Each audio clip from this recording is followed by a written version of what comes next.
Mark Rutte, novi generalni sekretar NATO-a, poslao je jedno od svojih najtvrđih upozorenja do sada. Rusija bi mogla napasti jednu NATO zemlju u narednih 5 godina.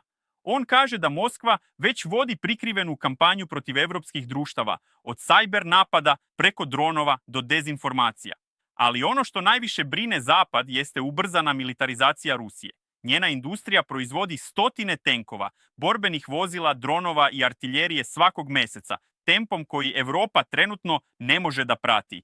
Rutte upozorava, ako bi Putin ostvario svoje ciljeve u Ukrajini, ruske snage bi stajale direktno na još dužoj NATO granici, što bi dramatično povećalo rizik od napada na samu alijansu. Istovremeno, Donald Trump pokušava da pritisne sve strane da okončaju rat u Ukrajini, dok evropski lideri strahuju da bi prebrz dogovor mogao da završi u korist Moskve.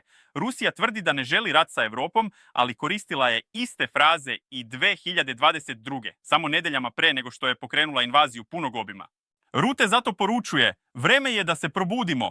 Odbrambena potrošnja mora da poraste, a NATO vojske moraju da budu spremne za scenarije koje Evropa nije videla generacijama.